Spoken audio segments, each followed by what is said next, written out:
Dahil sa pagbawi sa export ban sa bigas ng India, asahan raw ang mas murang bigas sa Pasko ayon sa Agriculture Department.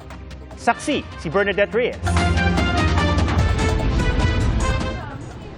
Sumipa ang presyo ng imported na bigas sa pwestong ito ni Oliver sa Quezon City nang magpatupad ang export ban ng India noong July 2023. Nung nagsarado ng market yung India is pumapalo kami dati ng 65 per kilo yung retail namin.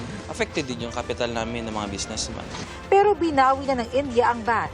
Makatutulong ito sa pagmura ng bigas kahit pa mas maliit ang porsyento ng bigas na inaangkat ng Pilipinas mula India kumpara sa Vietnam at Thailand. Yung rice mapi-free up at dadami yung matitrade sa buong mundo. At mas mura yung Indian rice din compare sa Vietnam. You can drive yung presyo noong international rice.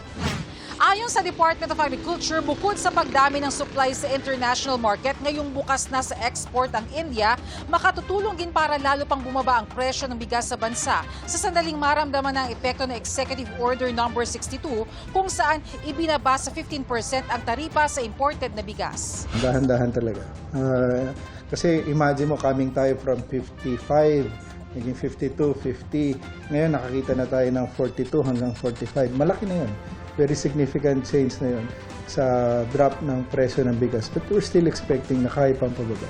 Hindi agad mararamdaman ang epekto ng pag-alis ng India sa rice export ban, pero posibleng magmura ang bigas ngayong magpapasko.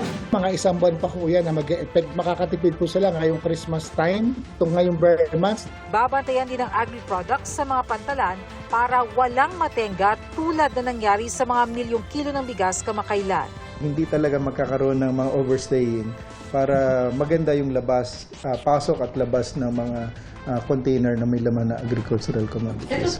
Mahigit 500 container nang nailalabas. May isa pang container na halos 300 araw nang nananatili sa Manila South Harbor. Ayon sa PPA, sinabihan na ang terminal operator na i-endorso ito sa BOC. Para sa GMA Integrated News, Bernadette Reyes ang inyong saksi. Mga kapuso, sama-sama tayong maging saksi. Mag-subscribe sa GMA Integrated News sa YouTube at para sa mga kapuso abroad, samahan niyo kami sa GMA Pinoy TV at sa www.gmanews.tv.